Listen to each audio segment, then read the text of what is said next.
இந்த ஞாயிற்றுக்கிழமை காலை வழிபாட்டிலே உங்கள் அனைவரையும் காணொலி மூலமாய் சந்திப்பதிலே கற்றுக் கொடுத்த கிருபைகளுக்காக நான் ஆண்டவருக்கு நான் நன்றி சொல்வதில்லை, ஸ்தோத்திரங்களை செலுத்துகிறேன். நாம் இருக்கின்ற இடங்களிலிருந்து கர்த்தருடைய நாமத்தை நாம் ஆராதிக்கத்தக்கதாக கர்த்தர் இந்த நாட்களில் நமக்கு அதிகமாக விசேஷ விதமான நாட்களாக காலங்களாக கொடுத்திருக்கிறார். நாம் அதிகமாக ஊக்கத்தோடு கூட நாம் ஜெபிக்க நாம் அழைக்கப்பட்டிருக்கிறோம். இந்த சூழ்நிலைகளெல்லாம் முற்றிலுமாய் நீங்கி நாம் அனைவரும் குடும்பமாக ஆலய பிரகாரத்தில் நாம் கடந்து வந்து தேவனுடைய பரிசுத்தமுள்ள நாமத்தை நாங்கள் ஆராதித்து மகிமைப்படுத்துவதற்கு தேவன் இரக்கம் பாராட்டும்படிக்கு நம்முடைய தனித்த செபங்களிலே, நம்முடைய குடும்ப செபங்களிலே அதிகமாக நீங்கள் நினைவுபடுத்திக் கொள்ளும்படியாக நம்முடைய நினைவுபடுத்துகின்றேன். காலை வழிபாட்டுக்கு வந்திருக்கின்ற உங்கள் அனைவரையும் ஆண்டவராகிய இயேசு கிறிஸ்துவின் நாமத்திலே அன்போடு கூட நான் வாழ்த்தி வரவேற்கிறேன். தலைகளை தாழ்த்தி நாம் ஜெபம் செய்வோம்.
துதிகள் மத்தியிலே வாசம் பண்ணுகின்றீர்கள் பரலோக பிதாவே, நம்மளுடைய பரிசுத்தமுள்ள நாமத்திற்கு நாங்கள் கனத்தையும் மகிமையும் துதியும் ஸ்தோத்திர பலிகளை நாங்கள் செலுத்துகின்றோம். அப்பா கர்த்தாவே, மீண்டுமாக இந்த புதிய நாளிலே, இந்த பரிசுத்தமான ஓய்வு நாளிலே நாங்கள் இருக்கின்ற இடத்திலிருந்து ஆண்டவரை சமூகத்தை நோக்கி பார்க்கும்படியாகவும் ஆண்டவரை ஆராதித்து மகிமைப்படுத்தும்படியாக எங்கள் வாழ்க்கையில் செய்த நன்மைகளுக்காக நமக்கு நன்றி பலிகளை ஸ்தோத்திர பலிகளை செலுத்தும்படியாக கர்த்தர் தந்த வாய்ப்புகளுக்காக நமக்கு நன்றியும் துதியும் ஸ்தோத்திர பலிகளை நாங்கள் செலுத்துகின்றோம். ஆண்டவரே, எங்களுடைய ஆராதிக்கின்ற பொழுது ஆவியோடும் உண்மையோடும் பரிசுத்த சிந்தையோடும் முடி இருதயத்தோடும் தகுந்த வணக்கத்தோடும் பணிவோடும் எங்கள் நாமத்தை ஆராதித்து மகிமைப்படுத்த எங்களுக்கு அருள் பாராட்டும் சுவாமி. எங்கள் யாருடைய சிந்தைகளும் ஒரு சமூகத்திலே பெரியவர்களாய் காணப்பட கர்த்தர் கிருபை செய்கிறார்கள். துதிக்கான மகிமையெல்லாம் நாங்கள் செலுத்துகின்றோம். இயேசு கிறிஸ்துவின் வழியாக வேண்டிக் கொள்கின்றோம் எங்கள் பரலோக பிதாவே, ஆமென். தேவனுடைய பரிசுத்தமுள்ள நாமத்துக்கு அவை உண்டாகும். ஆராதனைக்கு ஆரம்பமாக நாம் அனைவரும் சேர்ந்து கிறிஸ்து சபை பாமாலைக்கு 386 வேறு வசனம் பகுதியை நாம் சேர்ந்து பாடுவோம். பாமாலைக்கு 386 வேறு வசனம். சர்வத்தையும் அன்பாய் காப்பாற்றிடும் கர்த்தாவே, அநேக நன்மையால் ஆட்கொண்ட நம் பிரானை இப்போது ஏகமாய் எல்லாரும் போற்றுவோம், நன்றிக்குரியே சாஷ்டாங்கம் பண்ணுவோம். பாமாலைக்கு 386 வேறு வசனம்.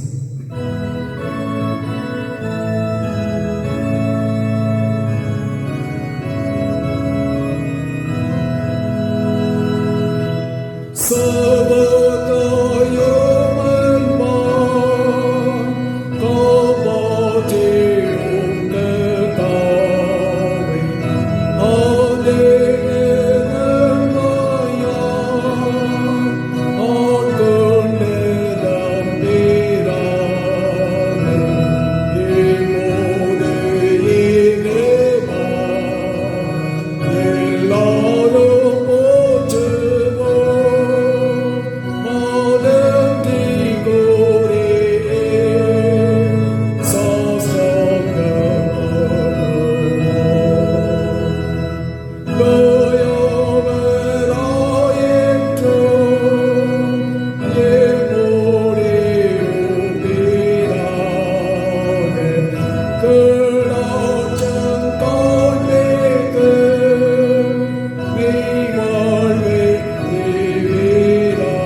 காலை மாலை ஆராதனை ஒழுங்குமுறையில் இரண்டாவது வழிபாட்டு முறையை யாவும் சேர்ந்து பின்பற்றுவோம். இரண்டாவது ஆராதனை ஒழுங்குமுறை. நாம் கடவுளை தொழுவோம். கடவுள் ஆவியாயிருக்கிறார். அவரை தொழுது கொள்கிறவர்கள் ஆவியோடும் உண்மையோடும் அவரை தொழுது கொள்ள வேண்டும். நம்முடைய பிதாவாகிய கடவுளாலும் கர்த்தராகிய இயேசு கிறிஸ்துவினாலும் உங்களுக்கு கிருபையும் சமாதானமும் உண்டாவதாக. கர்த்தர் ஒன்று பண்ணின நாள் இதனை களிக்கூர்ந்து மகிழ கிடவோம். ஆண்டவரே, எங்கள் உதடுகளை திறந்துள்ளோம், அப்பொழுது எங்கள் வாய் உம்முடைய புகழை அறிவிக்கும். பிதாவுக்கும் குமாரனுக்கும் பரிசுத்த ஆவிக்கும் மகிமை உண்டாவதாக. ஆதியிலும் இப்பொழுதும் எப்பொழுதுமான சதா காலங்களிலும் மகிமை உண்டாவதாக. ஆமென். திரியேக கடவுளை நாம் போற்றுவோம். எங்கள் தந்தையாம் கடவுளே, வல்லமையாலும் ஞானத்தாலும் எல்லாவற்றையும் படைத்து குமார் நீங்கள் இரட்சகராய் தரும்படி உலகத்தில் அன்பு கொண்டீரே போற்றுகின்றோம். குமார் நாம் கடவுளே, பாவத்தை தவிர்த்து எல்லாவற்றையும் நீங்கள் போல் எங்கள் பாவங்களுக்காக ஒப்புக் கொடுக்கப்பட்டு எங்கள் நீதிக்காக வைத்திருந்தவரே உங்களை போற்றுகிறோம். பரிசுத்த ஆவியானவராகிய கடவுளே, எல்லா உண்மை குழந்தைகளை வழிநடத்தி கடவுளின் அன்பை எங்கள் நெஞ்சில் பொழிகின்றவரே உம்மை போற்றுகிறோம். பிதா குமாரின் பரிசுத்த ஆவியாகிய கடவுளே, உமக்கே காலம் எல்லா புகழும் மகிமையும் உண்டாவதாக. ஆமென். நமக்கு பாவங்களை போமானால் நம்மை நாமே வஞ்சிக்கிறவர்களாகவும் நமக்கு உண்மை இல்லை. நமது பாவங்களை அறிக்கையிட்டால் பாவங்களை நமக்கு மன்னிக்கும்.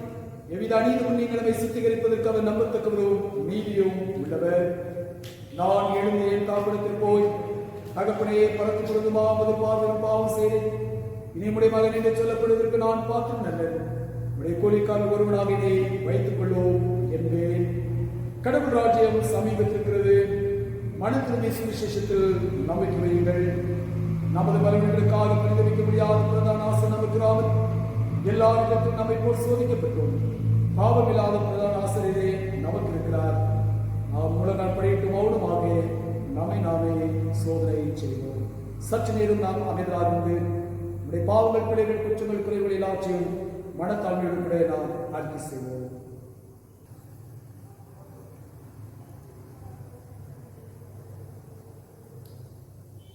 நாம் நம்முடைய பாவங்களை அறிக்கை செய்வதற்கு உதவியாக இரண்டாவது பாவத்தை ஜெபத்தின் மூலமாக நாம் நம்முடைய பாவங்களை மனத்தாழ்மையோடு கூட அறிக்கை செய்வோம். எங்கள் தந்தையாம் கடவுளே, நினைவினாலும் வார்த்தையினாலும் செய்தியினாலும் விரோதமாய் பாவம் செய்திருக்கிறோம். முழு மனதோடு நாங்கள் நேசிக்கவில்லை. எங்களிடத்தில் நாங்கள் அன்பு கூறுவது போல அயலாரிடத்தில் நாங்கள் அன்பு கூறவில்லை.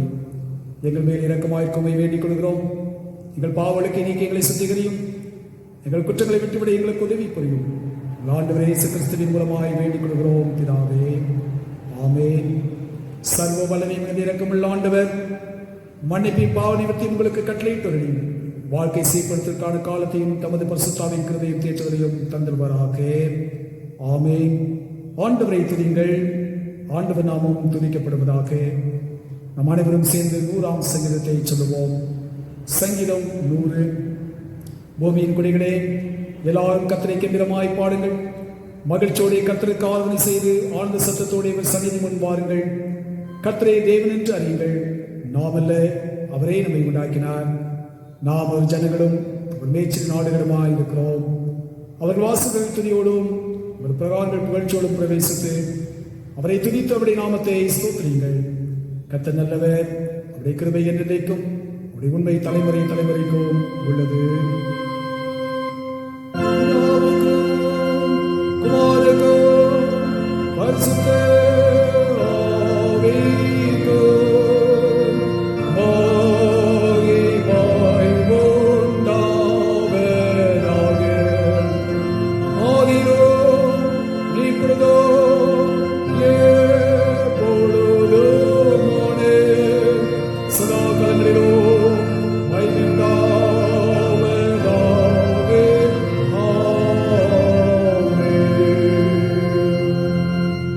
திருமுறை பாடங்கள் வாசிக்க கேட்போம்.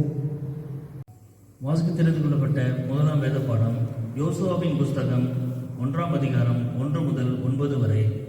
யோசுவாவின் புஸ்தகம் 1ஆம் அதிகாரம் 1 முதல்.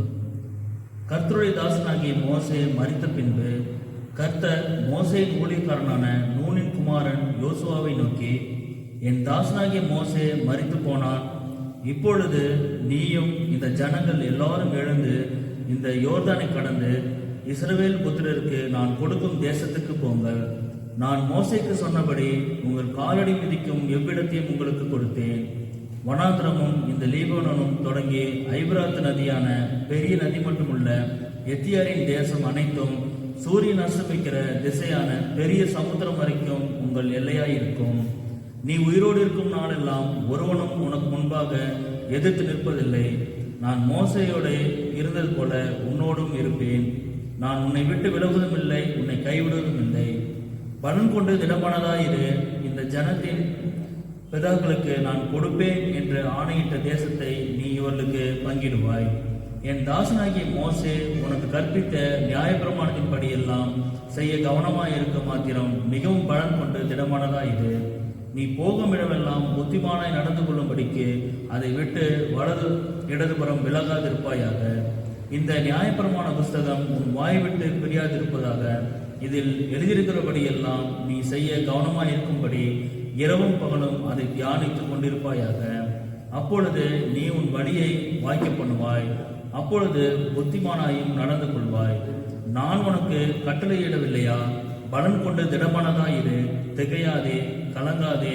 நீ போகும் இடமெல்லாம் உன் தேவனாய் கர்த்தர் உன்னுடனே இருக்கிறார் என்றார் என்பதே. வாசிக்க தெரிந்து கொள்ளப்பட்ட முதலாம் வேத பாடம் வாசித்தாயிற்று. தேவனே உமக்கு ஸ்தோத்திரம் உண்டாதாக. வாசிக்க தெரிந்து கொள்ளப்பட்ட இரண்டாம் வேத பாடம் 2 கொரிந்தியர் 5ஆம் அதிகாரம் 16 முதல் 6ஆம் அதிகாரம் 10ஆம் வசனம் உடைய வாசிக்க கேட்போம். The second lesson is taken from the 2 Corinthians 5th chapter verses from 16 to 6th chapter till 10 verses. 2 கொரிந்தியர் 5ஆம் அதிகாரம் 16 முதல். ஆகையால் இதன் முதற்கொண்டு நாங்கள் ஒருவனையும் மாம்சத்தின்படி அறியோம். நாங்கள் கிறிஸ்துவையும் மாம்சத்தின்படி அறிந்திருந்தாலும் இனி ஒருபோதும் அவரை மாம்சத்தின்படி அறியோம். இப்படி இருக்க ஒருவன் கிறிஸ்துவுக்குள் இருந்தால் புது சிருஷ்டியாயிருக்கிறான். பழையவைகள் ஒழிந்து போயின, எல்லாம் புதிதாயின. இவைகள் எல்லாம் தேவனாலே உண்டாயிருக்கிறது. அவர் இயேசு கிறிஸ்துவை கொண்டு நம்மை தம்மோடு ஒப்புரவாகுதலின் ஊழியத்தை எங்களுக்கு ஒப்புக் கொடுத்தார். அது என்னவெனில், தேவன் உலகத்தாருடைய பாவங்களை எண்ணாமல் கிறிஸ்துவுக்குள் அவர்களை தமக்கு ஒப்புரவாகுதலின் உபதேசத்தை எங்களிடத்தில் ஒப்புவித்தார். ஆனபடியினாலே தேவனானவர் எங்களை கொண்டு புத்தி சொல்கிறது போல நாங்கள் கிறிஸ்துவுக்காக ஸ்தானாதிபதிகளாய் இருந்து தேவனுடைய ஒப்புரவாகல் என்று கிறிஸ்துவின் நிமித்தம் உங்களை வேண்டிக் கொள்கிறோம். நாம் அவருக்குள் தேவனுடைய நீதியாகவும் படிக்கும். பாவம் அறியாத அவரை நமக்காக பாவமாக்கினார். தேவனுடைய கிருபையை நீங்கள் விருதாவாய் பெறாதபடிக்கு உடன்வேளைகளாகிய நாங்கள் உங்களுக்கு புத்தி சொல்கிறோம். அனுக்கிரக காலத்திலே நான் உனக்கு செவி கொடுத்து இரட்சணிய நாளிலே உனக்கு உதவி செய்தேன் என்று சொல்லியிருக்கிறாரே. இதோ இப்பொழுது அனுக்கிரக காலம், இப்பொழுது இரட்சணிய நாள். இந்த ஊழியம் குற்றப்படாதபடிக்கு நாங்கள் யாதொன்றிலும் இடருண்டாக்காமல் எவ்விதத்தினாலேயும் எங்களை தேவ ஊழியக்காரராக விளங்க பண்ணுகிறோம். மிகுந்த பொறுமையிலும் உபத்திரவங்களிலும் நெருக்கங்களிலும் இடுக்கங்களிலும் அடிகளிலும் காவல்களிலும் கலக்கங்களிலும் பிரயாசங்களிலும் கண்விழிப்புகளிலும் உபவாசங்களிலும் கற்பிலும் அறிவிலும் நீதிய சார்ந்ததிலும் தயவிலும் பரிசுத்த ஆவியிலும் மாயமற்ற அன்பிலும் சத்திய வசனத்திலும் திவ்ய பலத்திலும் நீதியாக வலது பக்கத்து ஆயுதங்களை தரித்திருக்கிறதிலும் கனத்திலும் கனவீனத்திலும் துர்க்கீரத்திலும் நற்கீரத்திலும் எத்தர் எண்ணப்பட்டாலும் நிஜஸ்தராகவும் அறியப்படாதவர்கள் எண்ணப்பட்டாலும் நன்றாய் அறியப்பட்டவர்களாகவும் சாகிறவர்கள் எண்ணப்பட்டாலும் உயிரோடுக்கிறவர்களாகவும் தண்டிக்கப்பட்டவர்கள் எண்ணப்பட்டாலும் கொல்லப்பட்டவர்களாகவும் துக்கப்படுகிறவர்கள் எண்ணப்பட்டாலும் எப்பொழுதும் சந்தோஷப்படுகிறவர்களாகவும் தரித்திர எண்ணப்பட்டாலும் அநேகரை ஐஸ்வர்யவான்களாகிறவர்களாகவும் ஒன்றுமில்லாதவர்கள் எண்ணப்பட்டாலும் சகலத்தை உடையவர்களாகவும் எங்களை விளங்க பண்ணுகிறோம் என்பது வாசிக்க தெரிந்து கொள்ளப்பட்ட 2ஆம் வேத பாடம் வாசித்தாயிற்று. தேவனே உமக்கு ஸ்தோத்திரம் உண்டாவதாக. வாசிக்கும்படியாக கொடுக்கப்பட்ட நற்செய்தி பகுதி மார்க்கு நற்செய்தி நூல் 6ஆம் அதிகாரம் வசனங்கள் 7 இருந்து 13 வரைக்கும். மார்க்கு நற்செய்தி நூல் 6ஆம் அதிகாரம் 7ஆம் வசனம் துவங்கி 13ஆம் வசனம் வரைக்கும். அவர் 12 அழைத்து அசுத்த ஆவிகளை துரத்த அவர்களுக்கு அதிகாரம் கொடுத்து, வழிக்கு பையையாகிலும் அப்பத்தையாகிலும் கச்சையில் காசையாகிலும் எடுத்துக்கொண்டு போகாமல் ஒரு தடியை மாத்திரம் எடுத்துக்கொண்டு போகவும், பாதரட்சிகளை போட்டுக்கொண்டு போகவும், 2 அங்கிகளை தரியாதிருக்கவும் கட்டளையிட்டார். பின்பு அவர்களை நோக்கி, நீங்கள் எங்கேயாகிலும் ஒரு வீட்டில் பிரவேசித்தால் அவ்விடத்தை விட்டு புறப்படுகிற வரைக்கும் அங்கே தானே தங்கியிருங்கள். எவர்களாகிலும் உங்களை ஏற்றுக்கொள்ளாமலும் உங்கள் வசனங்களை கேளாமலும் இருந்தால் நீங்கள் அவ்விடம் விட்டு புறப்படும் போது அவர்களுக்கு சாட்சியாக உங்கள் கால்களின் கீழே படிந்த தூசியை உதறி போடுங்கள். நியாய தீர்ப்பு நாளிலே அந்த பட்டணத்திற்கு நேரிடுவதை பார்க்கிறோம். சோதோம் கொமோரா பட்டணத்திற்கு நேரிடுவது லகுவாய் இருக்கும் என்று மெய்யாகவே உங்களுக்கு சொல்கிறேன் என்று சொல்லி அவர்களை 2 பேராக அனுப்பினார். அவர்கள் புறப்பட்டு போய் மன திரும்புகள் என்று பிரசங்கித்து அநேகம் பிசாசுகளை துரத்தி அநேகம் நோயாளிகளை எண்ணெய் பூசி சுத்தமாக்கினார்கள். வாசிக்கும்படியாக தெரிந்து கொள்ளப்பட்ட நற்செய்தி பகுதி வாசித்து நிறைவாயிற்று. கிறிஸ்துவே உமக்கே மகிமை உண்டாவதாக.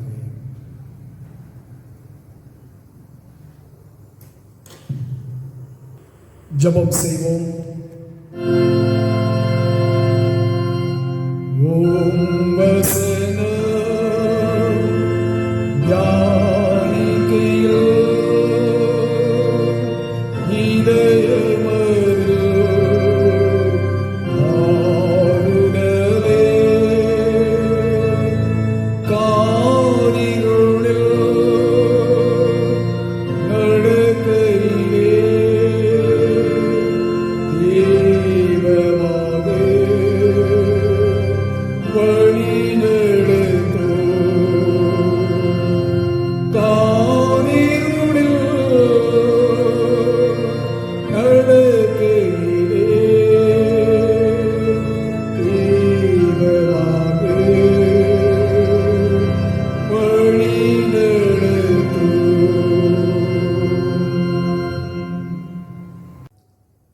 ஜெபம் செய்வோம்.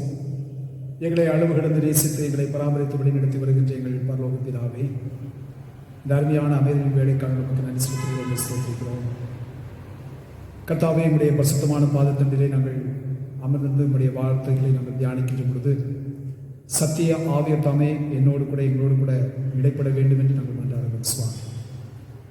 உங்களுடைய வெள்ளி சத்தத்தை நாங்கள் கேட்கவும் எங்கள் வாழ்க்கையிலே நாங்கள் அவைகளுக்கு கீழ்ப்பிடித்திருக்கவும் நீர் எங்களுக்கு அருள் பாராட்டு சுவாமி. ஆண்டவரே, இந்த வாரத்தின் நாட்கள் முழுவதுமாக நாங்கள் கேட்கின்ற உடைய திரு வார்த்தைகள் எங்கள் வாழ்க்கை பயணத்திலே எங்களை பதப்படுத்துகின்ற வார்த்தைகளாய் அமைவதற்கு எங்களுக்கு உதவி செய்யும். அடிமை முழுதுமாக மறைத்தருடும் நீர் ஒருவர் மாத்திரமே மகிமையாக வெளிப்படும் இறைமகன் இயேசு கிறிஸ்துவின் இன்ப நாமத்தில் வேண்டிக் கொள்வோம் எங்கள் பரலோக பிதாவே. ஆமென். கிறிஸ்துக்குள் அன்பான திருச்சபை பிள்ளைகளே, ஆண்டவராக இயேசு கிறிஸ்துவின் இனிய நாமத்திலே உங்கள் அனைவருக்கும் கிருபையும் சமாதானம் உண்டாவதாக என்று சொல்லி உங்களை அன்போடு கூட நான் வாழ்த்துகின்றேன். நம்முடைய தென்னிந்திய திருச்சபை வழிபாட்டின் முறையின் அடிப்படையில் நாம் இந்த நாளிலே சிந்திப்பதற்காக நமக்கு கொடுக்கப்பட்ட தலைப்பு இறை மக்கள் கிறிஸ்துவின் ஸ்தானாதிபதிகள் என்ற தலைப்பிலே நாம் சிந்திக்க நாம் அழைக்கப்பட்டிருக்கின்றோம். People of God, ambassadors of Christ என்ற தலைப்பிலே நாம் சிந்திக்க அழைக்கப்பட்டிருக்கிறோம். ஒருவேளை இந்த தலைப்பை சார்ந்து நாம் பல அறிவுரைகளை நாம் கேள்விப்பட்டிருக்கலாம். ஒருவேளை நான் இப்போது உங்களிடத்தில் பகிர்ந்து கொள்கின்ற காரியங்கள் ஒருவேளை உங்களுக்கு அறிமுகப்படுத்தப்பட்ட ஒரு பகுதிகளாக தெரிந்து கொண்ட ஒரு பகுதிகளாக இருக்கலாம். ஆனாலும் கூட மீண்டுமாக இந்த தலைப்பை சார்ந்து சில காரியத்தை நாம் கற்றுக்கொள்வது ஆண்டவர் நமக்கு கொடுத்த ஒரு மகா பெரிதான ஒரு பாக்கியம் என்று சொன்னால் அது மிகையாக. குறிப்பாக இப்படிப்பட்டதான இந்த லாக்டவுன் காலகட்டங்களிலே நாம் நம்முடைய வீடுகளிலே, நம்முடைய பணித்தளங்களிலே, பல்வேறு விதமான பணிகளிலே, அலுவல்களிலே நாம் ஈடுபாடு கொண்டவர்களாக காணப்பட்டாலும் கூட இந்த ஞாயிற்றுக்கிழமையிலே நாம் ஆண்டுடைய பாதத்தில் ஆண்டவர் சொன்னது போல 1 மணி நேரமாவது கர்த்தருடைய பாதத்தில் நாம் அமர்ந்திருப்பது ஆண்டவர் நமக்கு பாராட்டியிருக்கிற ஒரு கிருபை என்று சொன்னால் அது மிகையாகும். அந்த கிருபை நாம் உணர்ந்த மக்களாக தேவனுடைய சமூகத்திலே நம்முடைய சிந்தனைகளை உருவப்படுத்தி ஆண்டுடைய வார்த்தைகளை நாம் தியானிக்க நாம் அதற்குள்ளாய் கடந்து செல்ல நான் உங்களை அன்போடு கூட நான் அழைக்கின்றேன். ஒவ்வொரு கிறிஸ்தவனும் இறைவனுடைய ஸ்தானாதிபதிகளாக கடவுள் இந்த உலகத்தில் நம்மை வைத்திருக்கிறார். ஒவ்வொரு கிறிஸ்தவன் என்று சொல்கின்ற பொழுது ஆண்டவராக இயேசு கிறிஸ்துவை முழுமையாக ஏற்றுக்கொண்டவர்கள், சொந்த இரட்சகராக ஏற்றுக்கொண்டவர்கள், பாவ மன்னிப்பை பெற்றுக்கொண்டவர்கள், ரட்சிப்பின் அனுபவத்துக்குள்ளாக கடந்து வந்து கொண்டிருக்கின்றவர்கள். அவர்கள் அனைவரையுமே இன்னொரு விதத்தை சொல்ல வேண்டும் என்றால் கிறிஸ்துவனுடைய விசுவாசிகள், கிறிஸ்துவனுடைய அடிச்சுவடுகளை பின்பற்றி நடக்கின்றவர்கள், சீஷர்கள் என்று அழைக்கப்படுகிறார்கள். இப்படிப்பட்டவர்களை கர்த்தர் உலகத்திலே ஸ்தானாதிபதிகளாக, அவருடைய ஸ்தானாதிபதிகளாக நம்மை வைத்திருக்கிறார். இந்த ஸ்தானாதிபதி என்று சொல்லப்படுகின்றான அந்த பதத்திற்கு தமிழிலே அதை இன்னும் எளிமையாக்கி சொல்ல வேண்டும் என்றால் பிரதிநிதி என்று நாம் சொல்லலாம். ஒரு தேசத்தை நாம் எடுத்துக்கொள்வோம் என்றால் ஒரு தேசத்திற்கு அவர்களுடைய தூதுவர்களை வெளிநாட்டிற்கு வைப்பது வழக்கமாயிருக்கிறது. ஒவ்வொரு தேசத்தினுடைய தூதுவர்களை வெவ்வேறு விதமான தேசங்களிலே அவர்களுக்கென்று பிரதிநிதிகளாக அங்கே வைப்பது வழக்கமாயிருக்கிறது. என்று சொன்னால் ஒரு தேசத்தில் என்ன நடக்கிறது அல்லது இந்த தேசத்தை சார்ந்த மக்கள் அந்த வேறொரு தேசத்தில் இருப்பார்கள் சொன்னால் அந்த தேசத்தினுடைய மக்களுடைய நிலைகள் எப்படிப்பட்ட நிலைகளாக இருக்கிறது என்பதை அவர்களுடைய சொந்த தேசத்தின் கவனத்திற்கு கொண்டு வருவதற்காக இந்த பிரதிநிதிகளை அங்கே வைப்பது உண்டு. குறிப்பாக ராஜாவுடைய ஆளுகையிலே ஒரு நாட்டினை 2 பகுதிகளாக பிரிப்பார். ஒன்று சமாதானமாக இருக்கக்கூடிய ஒரு பகுதி, இன்னொன்று பிரச்சனைக்குரிய பகுதி என்று நாம் அதை 2ஆக பிரித்து வைத்துக் கொள்ளலாம். சமாதானமாக இருக்கக்கூடிய பகுதிகளிலே அங்கே ஆட்சி குழுவை நியமனம் செய்து ராஜாவுக்கு பதிலாக ராஜாவினுடைய சார்பிலே அங்கே ஆட்சி குழுவானது என்ன செய்து கொண்டிருக்கும், அந்த பகுதியில் உள்ள மக்களை என்ன செய்து கொண்டிருக்கும், வழிநடத்தி கொண்டிருக்கும், ஆளுகை செய்து கொண்டிருக்கும் அல்லது அதிகாரப்படுத்திக் கொண்டிருக்கும். இது சமாதானமாக இருக்கக்கூடிய பகுதிகளிலே ராஜா நியமிக்கின்றதான ஒரு செயலாக இருக்கும். ஆனால் பிரச்சனைக்குரிய பகுதி என்று சொல்கின்ற பொழுது ராஜாவுடைய நேரடி பார்வையில் இருக்கக்கூடிய ஒரு பகுதியாக இருக்கும். அந்த பகுதியிலே படைகள் குவிக்கப்பட்டிருக்கும். அங்கு அவருக்காக ஆட்சி காரியங்களை கவனிக்கும்படிக்கு ஒரு பதிலாளை அரசர் நியமிப்பார். அவரைத்தான் இங்கே ஸ்தானாதிபதி என்று அழைக்கிறார். இதில் உலகத்தில் காணப்படுகிறதான ஒரு நிலை என்பதை நீங்கள் நானும் அறிவோம். ஆனால் இதனை விட கிறிஸ்து தம்முடைய ராஜ்யத்தினை இவ்வுலகத்திலே ஸ்தாபித்து வைத்திருக்கின்றாரே, அவருடைய விலையேற பெற்ற திரு ரத்தத்தினாலே இந்த உலகத்திலே தம்முடைய ராஜ்யத்தை ஸ்தாபித்து வைத்திருக்கிறாரே, அந்த ராஜ்யத்தில் நம் ஒவ்வொருவரையும் ஸ்தானாதிபதிகளாக தேவன் வைத்திருக்கிறார். நம் அநேக சமயத்தில் இந்த சிந்தனையை நாம் மறந்து விடுகின்றோம். நாம் எதற்காக உலகத்தில் வைக்கப்பட்டிருக்கிறோம், எதற்காக உலகத்தில் நாட்டப்பட்ட விருட்சங்களாக வைக்கப்பட்டிருக்கிறோம் என்று சொன்னால், நம்மை படைத்து நமக்கு ரட்சிப்பை உண்டாக்கி வைத்திருக்கின்ற, நமக்கு விசுவாசத்தை துவக்கி கொடுத்திருக்கின்ற, நம்பிக்கையை ஏற்படுத்தி வைத்திருக்கின்ற அவருடைய அடியவர்கள் என்று சொல்கிறதான நிலையிலே கிறிஸ்தவர்கள் என்று சொல்லி அல்லது விசுவாசிகள் என்று சொல்லி அந்த பட்டத்தை பெற்றிருக்கிறதான நமக்கு தேவன் நம்மை ஸ்தானாதிபதியினுடைய பணிகளை செய்வதற்கு உலகத்தில் வைத்திருக்கிறார் என்பதை இன்றைக்கு நாம் அதிகமாக நாம் சிந்திக்க நாம் அழைக்கப்பட்டதாக இருக்கிறோம். அந்த ராஜ்யத்திலே ஒவ்வொருவரையும் தேவன் என்ன செய்திருக்கிறார், ஸ்தானாதிபதிகளாக அவர் நியமித்து வைத்திருக்கிறார். அவரது அரசாட்சியின் கீழாக அவருடைய அதிகாரத்திற்கு கீழ்ப்பட்டவர்களாகவும் அவருடைய நோக்கத்தினை பிறருக்கு வெளிப்படுத்தத்தக்கதாக அறிவிப்பதற்காக நம்மை கிறிஸ்துவுடைய பிரதிநிதிகளாக தேவன் நம்மை என்ன செய்திருக்கிறார், உலகத்தில் வைத்திருக்கிறார். பவுல் அடிகளார் தன்னுடைய நிருபத்தில் எழுதுகின்ற பொழுது எபேசியர் நிருபம் 6வது அதிகாரம் 19வது வசனத்திலிருந்து 20வது வசனம் அதிகமாக இருக்கிற பகுதியை நாம் வாசித்து பார்க்கின்ற பொழுது அங்கே பவுல் ஒரு காரியத்தை பற்றி பேசுகிறார். சுவிசேஷத்திற்காக சங்கிலியால் கட்டப்பட்டிருக்கிற ஸ்தானாதிபதியாகிய நான் அதை பற்றி பேச வேண்டியதுபடி தைரியமாய் பேசத்தக்கதாக நான் தைரியமாய் என் வாயை திறந்து சுவிசேஷத்தின் ரகசியத்தை அறிவிக்கிறதற்கு வாக்கு எனக்கு கொடுக்கப்படும்படி எனக்காகவும் விண்ணப்பம் பண்ணுங்கள் என்கின்றார் என்று சொல்லி நாம் பார்க்கின்றோம். யாருக்காக விண்ணப்பிக்க வேண்டும்? அவருக்காக விண்ணப்பிக்க வேண்டும். எதற்காக? பவுலுக்காக விண்ணப்பிக்க வேண்டும் என்று சொல்லி பவுல் எழுதுகிறார். சுவிசேஷத்தின் சங்கிலியால் கட்டப்பட்டிருக்கிற ஸ்தானாதிபதியாக தேவன் என்னை வைத்திருக்கிறார். நான் பேச வேண்டியதான காரியமாகிய சுவிசேஷத்தை தைரியமாய் நான் பேசத்தக்கதாக என்னை ஸ்தானாதிபதியாக தேவன் என்ன செய்திருக்கிறார், சுவிசேஷமாகிய சங்கிலினாலே என்னை கட்டி வைத்திருக்கின்றார். அந்த பணியை நான் தைரியமாய் செய்யத்தக்கதாக அந்த என்னுடைய வாயை திறந்து சுவிசேஷத்தை அதனுடைய ரகசியத்தை அறிவிக்கத்தக்கதாக எனக்கு வாக்கு கொடுக்கப்பட்டிருக்கிறது. அந்த வாக்கின்படி எனக்காக நீங்கள் என்ன செய்ய வேண்டும்? அந்த பணியிலே நான் ஸ்தானாதிபதி என்று அழைக்கப்படுகிற அந்த பணியிலே நான் நிலைத்திருந்து என்னுடைய பணிவிடைகளை நான் செய்யத்தக்கதாக, என் ஊழியத்தை நான் நிறைவேற்றத்தக்கதாக நீங்கள் எனக்காக என்ன செய்யுங்கள்? தேவனிடத்தில் விண்ணப்பம் பண்ணுங்கள் என்று சொல்லி பவுல் அங்கே அழகாக தான் எதற்காக வைக்கப்பட்டிருக்கிறேன், எதற்காக ஸ்தாபிக்கப்பட்டிருக்கிறேன் என்ற அந்த உணர்வின் சிந்தனையை இங்கே தெளிவாக இங்கே நமக்கு கற்றுக் கொடுப்பதை பார்க்கின்றோம். ஆக இந்த ஸ்தானாதிபதிகள் என்று சொல்கிறது நான் வாசிக்கிறதாக என் திருமுறை பகுதியை சார்ந்து நான் சில காரியத்தை நான் இடத்துல 3 காரியத்தை நம்ம இடத்துல வைக்க நான் விரும்புகிறேன். இந்த ஸ்தானாதிபதிகள் என்று அழைக்கப்படுகிறவர்கள் எப்படி இருக்க வேண்டும், அவர்களுக்குள்ளாக இருக்க வேண்டிய குணங்கள் எப்படிப்பட்ட குணங்களாக இருக்க வேண்டும், அல்லது அவர்களுடைய பிரதிபலிப்புகள் எப்படிப்பட்ட பிரதிபலிப்புகளாக இருக்க வேண்டும். முதலாவதாக புத்திமானாய் அவர்கள் நடக்க வேண்டும், புத்தி உள்ளவர்களாக இருக்க வேண்டும். இன்றைக்கு இருக்கின்ற உலகமானது அறிவு வளர்ந்த ஒரு உலகம், அறிவு பெருக்கம் நிறைந்த ஒரு உலகமாக இருக்கிறது. அவை இப்படிப்பட்ட அறிவு பெருக்கம் நிறைந்த இந்த உலகத்திலே கிறிஸ்துவுடைய ஸ்தானாதிபதிகள் எப்படிப்பட்டவர்களாக இருக்க வேண்டும் என்று சொன்னால், உலகத்தை பற்றியும் நன்கு அறிந்திருக்க வேண்டும், கிறிஸ்துவனுடைய சுவிசேஷத்தையும் அவர்கள் நன்கு அறிந்திருக்க வேண்டும், கிறிஸ்துவனுடைய பிரமாணத்தை அவர்கள் நன்கு அறிந்திருக்க வேண்டும், கிறிஸ்துவனுடைய சித்தத்தை அவர்கள் தெளிவாக உணர்ந்தவர்களாக இருக்க வேண்டும்.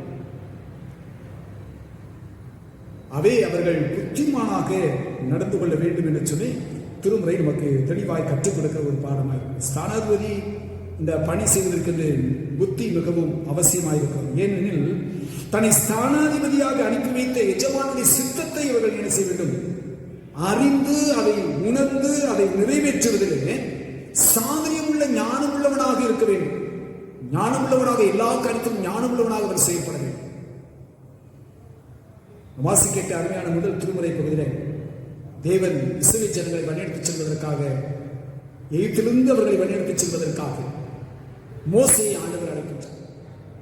மோசேக்கு தேவன் கொடுத்த ஞானம், தேவன் கொடுத்த அறிவு, தேவன் கொடுத்த புத்திமதி, தேவன் கொடுத்த கற்பனைகள், தேவன் கொடுத்த கட்டளைகள், இவைகள் எல்லாவற்றையும் அவன் ஒன்றாக நினைத்தவனாக இஸ்ரவேல் ஜனங்களை வழிநடத்திக் கொண்டு வருகின்றான். இஸ்ரவேல் ஜனங்களுடைய நிலைகள் நமக்கு நன்கு தெரியும். அவர்கள் அடிக்கடி அவர்கள் விதண்டாவாதம் பேசுகின்ற ஜனங்களாக, முறையிடுகின்ற ஜனங்களாக இருக்கின்றார்கள், குந்தி குந்தி நடக்கின்ற ஜனங்களாக இருக்கின்றார்கள், முரட்டாட்டம் கொண்ட ஜனங்களாக இருக்கின்றார்கள்.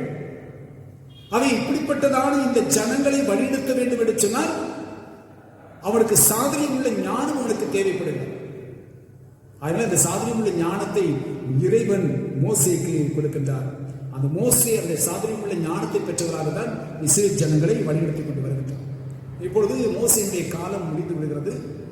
அவன் மரித்து போகிறார். மரித்து போனதன் பின்பதாக இந்த இஸ்ரவேல் ஜனங்களை வழிநடத்துவதற்கு தேவன் தெரிந்து கொள்ளப்பட்ட பாத்திரம் தான் இந்த யோசுவா என்று அழைக்கப்படுகிற ஒரு பாத்திரம். இந்த யோசுவாவுக்கு அந்த பொறுப்பு கொடுக்கப்படுகிறது. இஸ்ரவேல் ஜனங்களை தொடர்பணியாக அவர்களை வழிநடத்திக் கொண்டு வர வேண்டும். தேவன் அவர்களுக்கு கொடுத்த வாக்குத்தத்தத்தின் அடிப்படையில், அவருடைய முற்பிதாக்களுடைய காலகட்டத்திலே கொடுத்த வாக்குத்தத்தின் அடிப்படையில் அவர்கள் தேசத்தை, கானான் தேசத்தை சுதந்திரித்துக் கொள்ளத்தக்கதாக அவர்களை தொடர்ந்து அவர்களை வழிநடத்த வேண்டும் என்கின்ற அந்த பொறுப்பை தேவன் தாமே யோசுவாவுக்கு கொடுக்கின்றார். அந்த பொறுப்பை கொடுப்பதோடு மாத்திரமல்ல, அவன் புத்திமானாய் நடக்கத்தக்கதாக சில ஆலோசனைகளையும் அந்த தேவன் அவர்களுக்கு கொடுக்கின்றார். என்ன ஆலோசனை கொடுக்கின்றார்? யோசுவாவுடைய புத்தகம் 1வது அதிகாரம் 7வது வசனம் 8வது வசனத்தை வாசித்து பார்க்கின்ற பொழுது வேதம் சொல்கிறது, என் தாசனாகிய மோசே உனக்கு கற்பித்த நியாய பிரமாணத்தின்படி எல்லாம் செய்ய கவனமாக இருக்க மாத்திரம் மிகவும் பலம் கொண்டு திடமனதாயிரு, நீ போகும் இடமெல்லாம் புத்திமானாய் நடந்து கொள்ளும்படிக்கு அதை விட்டு வலது இடதுபுறம் இறங்காதிருப்பாயாக. 7வது வசனத்தில் தெரிவிச்சிருக்கிறார், அதை விட்டு நீ வலதுபுறம் இடதுபுறம் என்ன செய்ய வேண்டாம், விலகிச் செல்ல வேண்டாம். எதை விட்டு நீ விலகிச் செல்ல வேண்டாம்? புத்திமானாய் நடந்து கொள்ளும்படிக்கு, நீ எல்லா காரியத்தையும் செய்யத்தக்கதாக நீ கவனமாக இருக்கும்படிக்கு மோசே உனக்கு கற்பித்ததான நியாய பிரமாணத்தின்படி நீ செய்யத்தக்கதாக நீ பலம் கொண்டு திடமனதாக நீ போகின்ற இடத்தில் எல்லாவற்றையும் புத்திமானாய் நடக்கத்தக்கதாக வலதுபுறமும் இடதுபுறமும் விலகிச் செல்லாதபடிக்கு, சாய்ந்து விடாதபடிக்கு கவனமாய் நீ என்ன செய்ய வேண்டும், அதை பின்பற்ற வேண்டும். இது ஒரு நல்ல ஒரு அருமையான ஒரு ஆலோசனை. அடுத்தது 8வது வசனத்தை சொல்கிறார், இந்த நியாய பிரமாண புஸ்தகம் உன் வாயை விட்டு பிரியாதிருப்பதாக இது எழுதியிருக்கிறபடி எல்லாம் நீ செய்ய கவனமாக இருக்கும்படி இரவும் பகலும் அதை தியானித்துக் கொண்டிருப்பாயாக. அப்பொழுது நீ உன் வழியை வாய்க்க பண்ணுவாய், அப்பொழுது புத்திமானாய் நடந்து கொள்வாய்.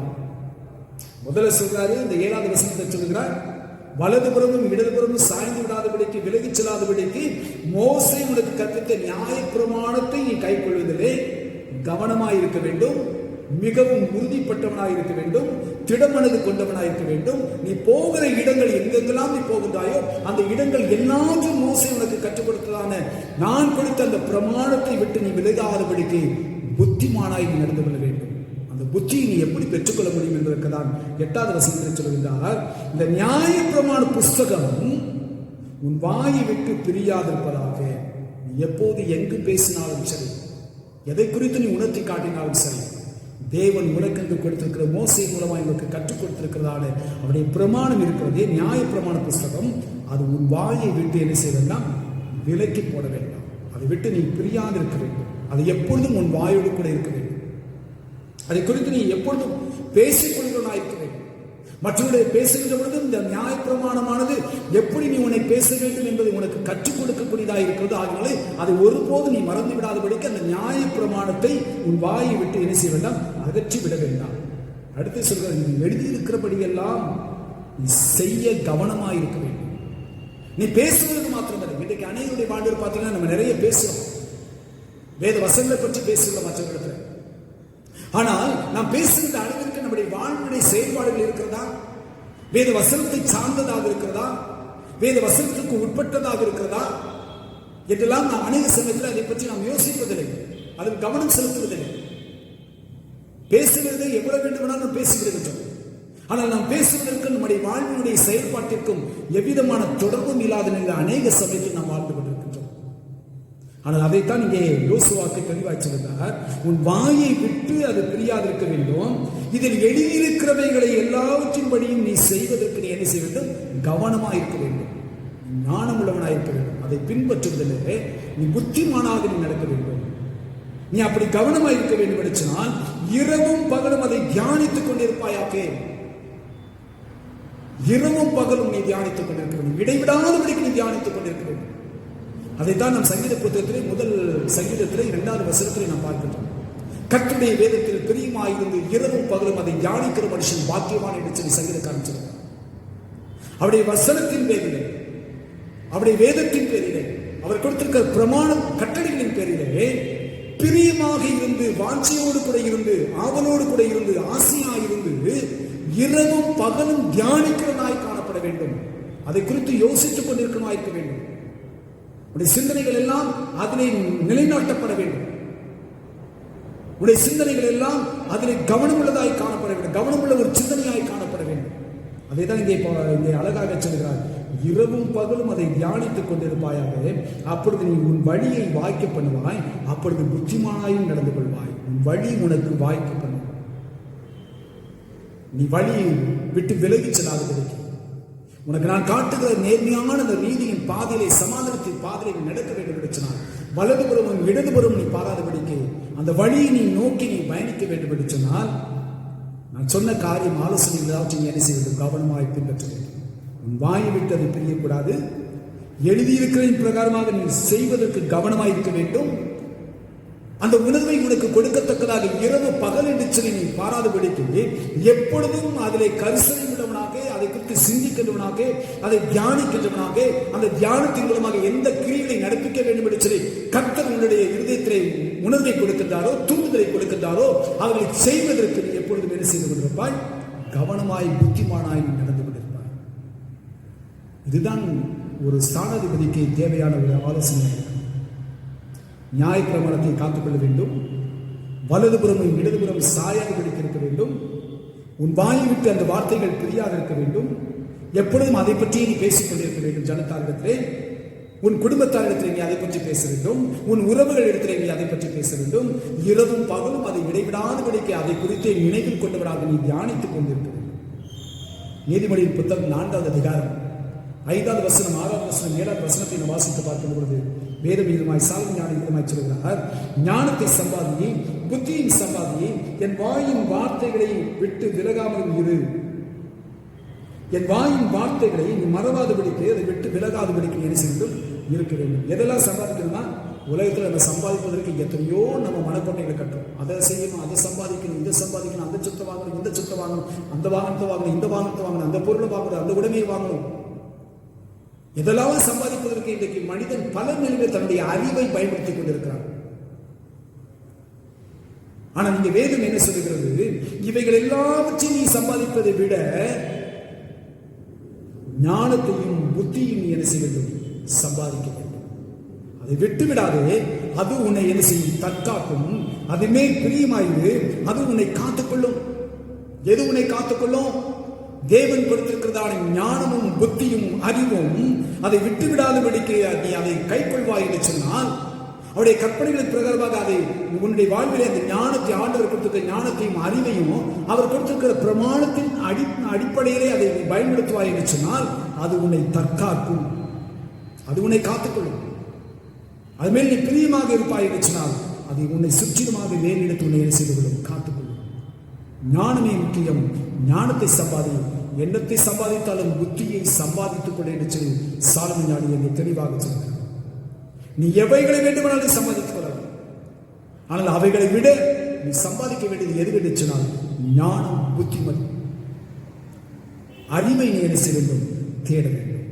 அப்படி நீ தேடுவாய் என்று சொன்னால் நீ கர்த்தருக்கென்று புத்திமானாய் நடக்க முடியும். கர்த்தருக்கென்று அவருடைய வார்த்தைகளை பிறருக்கு சொல்வதிலே புத்திமானாய் ஞானமுள்ளவனாய் இருக்க முடியும். வாயில்தான் ஒரு ஸ்தானாதிபதியாக இருக்க வேண்டும் என்று சொன்னால், ஒரு கிறிஸ்தவன் ஸ்தானாதிபதியாக ஆண்டவர் வைத்திருக்கிறார். அதை நிறைவேற்ற வேண்டும் என்று சொன்னால் முதலாவதாக அவனுக்குள் இருக்க வேண்டியது புத்திமதி உள்ளவனாய் அவன் இருக்க வேண்டும். கர்த்தர் கொடுத்த புத்தி, கர்த்தர் கொடுத்த அறிவு, கர்த்தர் கொடுத்த ஞானம், இதை அவன் கைக்கொள்கிறவனாய் காணப்பட வேண்டும். அதில் வாஞ்சிக்கிறவனாய் இருக்க வேண்டும். அதை நான் பெற்றுக்கொள்ள வேண்டும் என்ற வாஞ்சை, ஆவல் அவனுக்குள் எப்பொழுதும் நிலைத்திருக்க வேண்டும். அது நிலைத்திருக்க கர்த்தருடைய பிரமாணத்தை அவன் தியானிக்க ஆண்டவர் அவனுக்கு ஞானத்தை அவனுக்கு கொடுக்கிறார், புத்திமதிகளை கொடுக்கின்றார், வழிகளை கொடுக்கின்றார். அந்த வழிகளை அவன் பின்பற்றி நடக்கின்ற பொழுது ஞானமுள்ளவனாக அவன் கிறிஸ்துவுக்கென்று, தேவனுக்கென்றவன் உண்மையான சாட்சி உள்ள ஸ்தானாதிபதியாக சேர்ந்தவன். இன்னைக்கு நம்ம அதை தேடுறோமா? நம்ம உலகத்துல, உலக வாழ்க்கை எதெல்லாமா நம்ம தேடி போறோமே. ஆனால் எனக்கு ஞானம் வேண்டும். சாலமோன் ஞானி கேட்ட காரியம் என்ன? அவனை இஸ்ரவேல் மக்கள் மத்தியிலே கடவுள் அரசாட்சி செய்கிறார் என்பதற்கு ஸ்தானாதிபதியாக அங்கே சாலமோனை ஆண்டவர் நியமிக்கின்றார். தாவீதுக்கு அடுத்ததாக சாலமோனை ஆண்டவர் ராஜாவாக அபிஷேகம் பண்ணி வைக்கின்றார். எதற்காக? இஸ்ரவேல் ஜனங்களை நடத்துவதற்காக. அந்த ஸ்தானாதிபதியினுடைய பொறுப்பை அவன் சாலமோன் ஞானி அவன் ஆண்டவரிடத்தில் கேட்கின்ற காரியம் என்ன? எனக்கு ஐஸ்வர்யத்தை தாரும், எனக்கு செல்வாக்கை தாரும், எனக்கு ஆள்பலத்தை தாரும் என்று சொல்லி அவன் ஒருபோதும் கேட்க. அவன் கேட்ட காரியம் என்ன? ஆண்டவரே, இவ்வளவு பெரிதான இந்த ஜனங்களை நடத்தத்தக்கதாக எனக்கு ஞானம் எனக்கு தேவை என்று சொல்லி கேட்டான். ஆண்டவர் என்ன செய்தார்? அவனுக்கு ஞானத்தை மாத்திரமல்ல, சகல ஐஸ்வர்யத்தையும் அவனுக்கு ஆண்டவர் செய்தார். இன்றைக்கு நீங்களும் நானும் கிறிஸ்துவின் ஸ்தானாதிபதிகளாக உலகத்தில் வைக்கப்பட்டிருக்கிறோம் என்பதை ஒருபோது நாம் மறவாதபடிக்கு அந்த பணியை நாம் செய்வதற்கு தேவையான ஞானம் எனக்கு தேவை என்று சொல்லி அந்த விருப்பத்தோடு வாஞ்சையோடு கூட தேவ சமூகத்தில் அவருடைய கற்பனைகளை இரவு பகல் என்று பாராதபடிக்கு தியானிக்கின்ற மனிதர்களாய் நாம் விருப்பம் எடுத்தார். அவர் தருகின்ற ஞானம் நம்மை வழிநடத்தி ஒரு ஸ்தானாதிபதிக்கு இருக்க வேண்டிய குணாசி, முதல் குணாசி என்று சொன்னால் புத்திமானாய் நடக்கிறார். இரண்டாவது காரியம், ஒப்புரவாகுடைய பணியாளனாய் இருக்க வேண்டும். ஒப்புரவாகுதல் இது கடவுளால் நமக்கு கொடுக்கப்பட்ட ஒரு பெரிய அர்ப்பணை.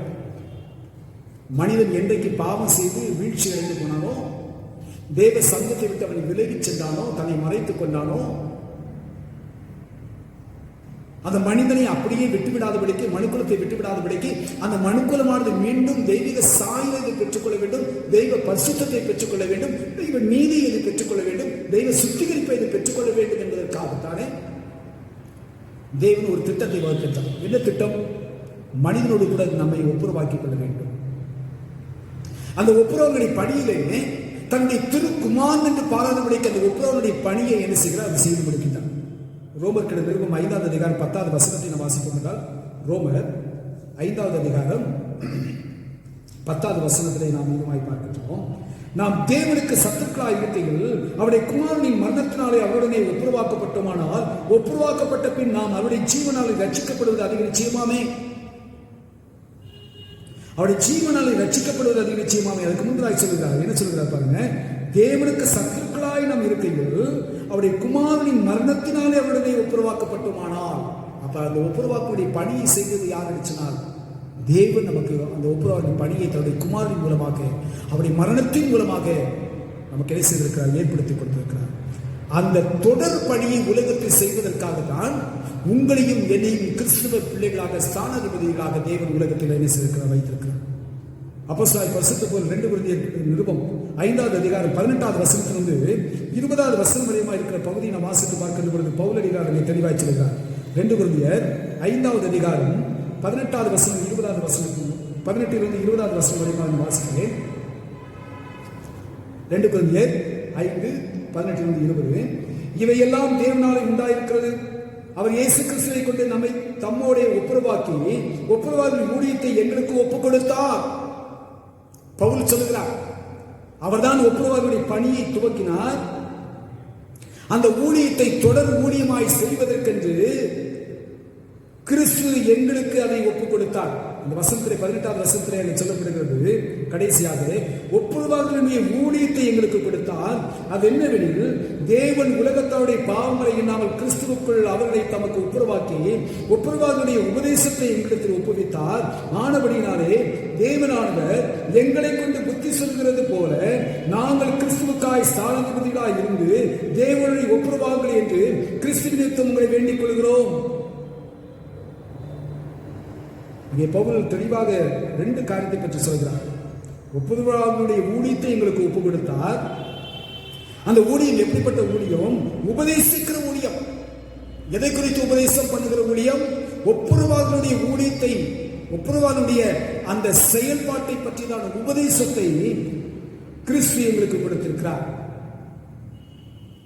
ஆனபடினாலே நாங்கள் புத்தி சொல்வது, தேவனானவர் எங்களை கொண்டு உங்களுக்கு புத்தி சொல்வது போல நாங்கள் கிறிஸ்துவுக்காக ஸ்தானாதிபதிகளாய் இருந்து தேவனுடைய ஒப்புரவாகுகளை என்று கிறிஸ்துவிற்கு உங்களை வேண்டிக் கொள்கிறோம். தேவனோடு கூட எங்களை என்ன செய்ய வேண்டும்? ஒப்புரவாக வேண்டும் என்று சொல்கிற அந்த ஒப்புரவானுடைய தொடர் பணியை செய்யத்தக்கதாக ஒப்புரவனுடைய பணியாளனாக இருக்கக்கூடிய அந்த குணாதிசயம் நமக்குள் காணப்பட வேண்டும். ஒப்புரவாகுதலிலே பழையவர்களோடு புது சிருஷ்டிப்பு உண்டாகிறது. பழையவர்களுக்கு அங்கே எவ்விதத்திலும் இடம் கொடுக்கப்படுவதில்லை. இந்த பணியை செய்ய வேண்டும் என்று சொன்னால் கண்டிப்பாக தியாகம் தேவை. ஏனென்றால் தேவன் இந்த திட்டத்தை வகுத்திருக்கின்றார். இந்த திட்டத்திலே மனிதனோடு கூட மனுக்குலத்தோடு கூட ஒவ்வொருவருடைய பணியிலே தியாகத்தை அவர் செய்தார். என்ன தியாகம் செய்தார்? தன்னுடைய ஒரே குமாரன் என்று பாராதபடிக்கு கிறிஸ்துவை ஏக பலியாக அங்கே ஒப்புக் கொடுக்கின்றார். அதுதான் தியாகம். அந்த தியாகம் நமக்குள் காணப்பட வேண்டும். இயேசு கிறிஸ்துவுக்குள் இருந்த தியாகம் நமக்குள் காணப்பட வேண்டும். அதைத்தான் இங்கே பவுல் தன்னுடைய வாழ்விலும் அதை நான் நடைமுறையில் செயல்படுத்தி காட்டுகிறார். மோசே, யோசுவா, தீர்க்கர்கள் இவர்கள் எல்லாம் தியாகம் செய்துதான் கடவுளுடைய இறைப்பணி அவர்கள் செய்தார். 2 கொரிந்தியர் 6வது அதிகாரம் 4லிருந்து 10வது வசனம் வரையுமா இருக்கிற பகுதியை வாசித்து பார்க்கின்ற பொழுது பவுல் விதமாய் சொல்கிறார். 2 கொரிந்தியர் 6வது அதிகாரம் 4லிருந்து 10 வரைக்கும் வாசிக்கிறேன்.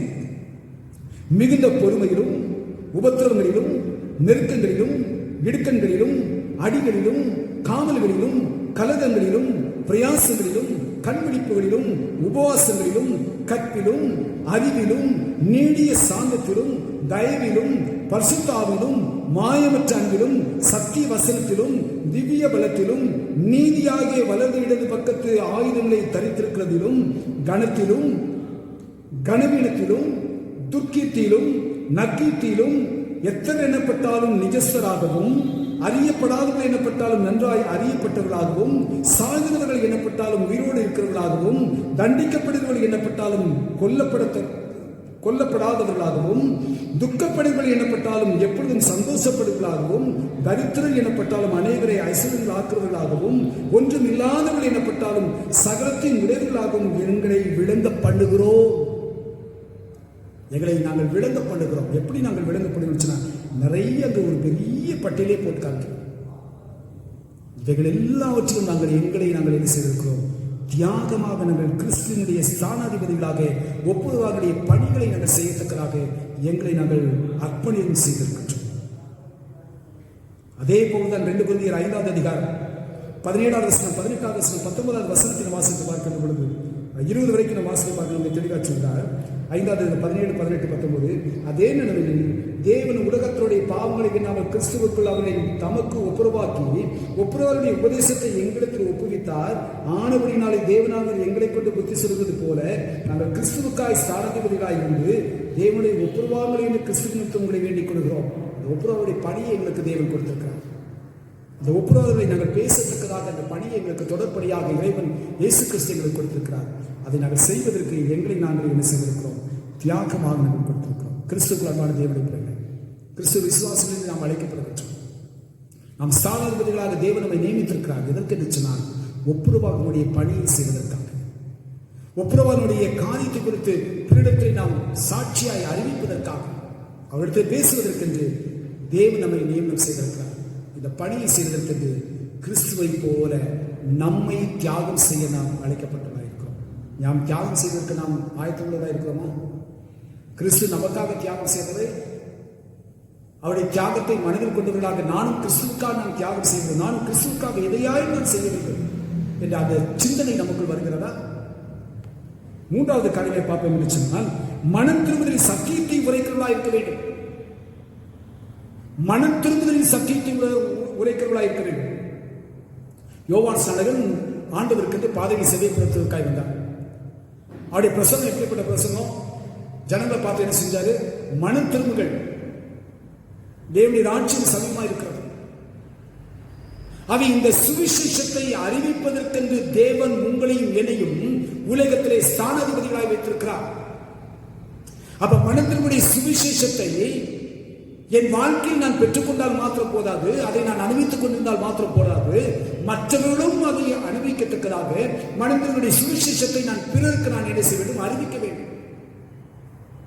அதுதான் ஆண்டவர் சுவிசேஷத்தை கொடுத்த ஒரு பிரதானமான ஒரு கட்டளை இருந்துச்சுனால், உலகம் எங்கு போய் சகல சிஷ்யர்களும் சுவிசேஷத்தை பிரசங்கிங்கள்.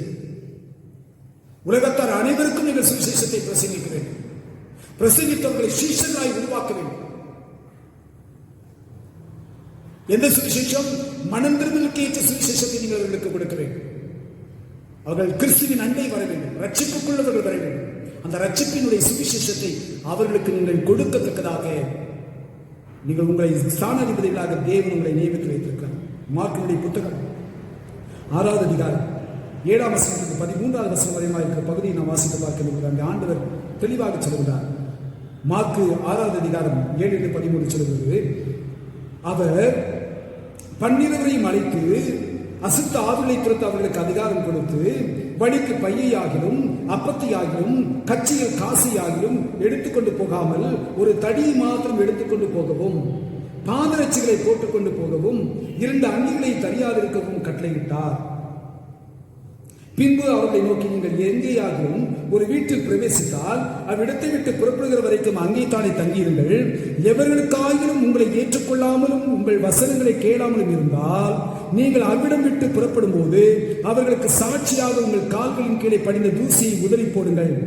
நியாய தீர்ப்பு நாளிலே அந்த பட்டணத்துக்கு நேரிடுவதை பார்க்கிறோம். சோதோம் குமாரா பட்டணத்துக்கு நேரிடுவது லகுவாயிருக்கும் என்று மெய்யாகவே உங்களுக்கு சொல்லுகிறேன் என்று சொல்லி அவர்களை 2 பேராக அனுப்பினார். அவர்கள் புறப்பட்டு போய் மனம் திரும்புங்கள் என்று பிரசங்கித்து அநேகம் பிசாசுகளை துரைத்து அநேகம் நோயாளிகளை எண்ணெய் பூசி சொஸ்தமாக்கினார்கள். 12 ஆண்டவர் அழைத்தார். 12க்கும் அதிகாரத்தை கொடுக்கிறார். என்ன அதிகாரத்தை கொடுக்கிறார்? பிசாசுகளை துரத்துவதற்கும் நோய்களை குணப்படுத்துவதற்கான அதிகாரத்தை கொடுத்தார்.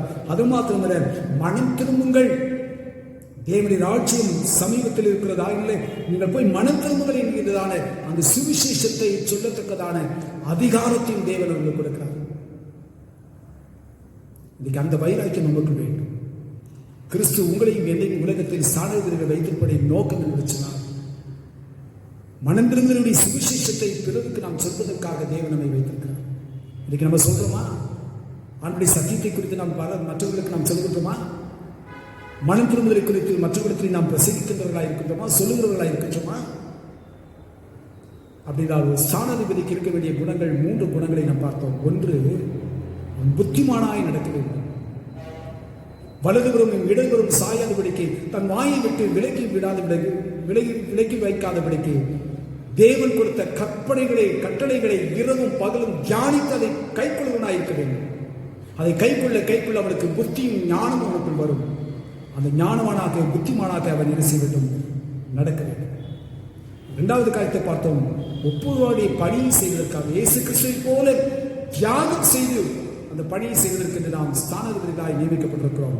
கடைசியாக மனம் திரும்புதலுடைய சுவிசேஷத்தை, தேவராஜ்யத்தினுடைய சுவிசேஷத்தை, ரட்சிப்பின் சுவிசேஷத்தை, கிறிஸ்துவாகிய சத்தியத்தை பிறருக்கு நாம் சொல்லத்தக்கதாக ஸ்தானாதிபதிகளாக நம்மை தேவன் உலகத்தில் வைத்திருக்கிறார். இந்த பணிகளை செய்வதற்கு நாம் ஆயத்தமாக இருக்கிறோமா?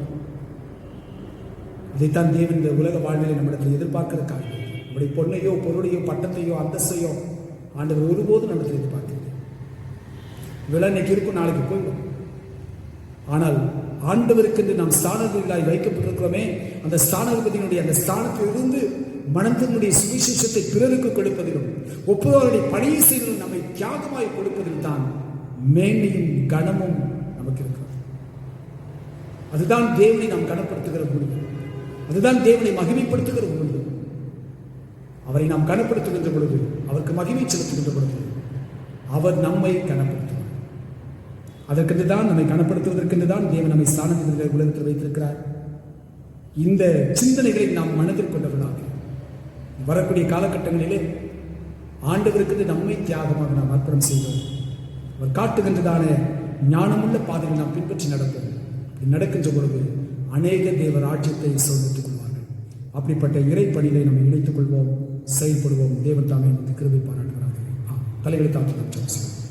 அன்பும் இறக்கம் இருந்த எங்கள் அன்புள்ள ஆண்டவரை கொடுத்த வார்த்தைகளுக்காக நமக்கு நன்றி செலுத்துகின்றோம்.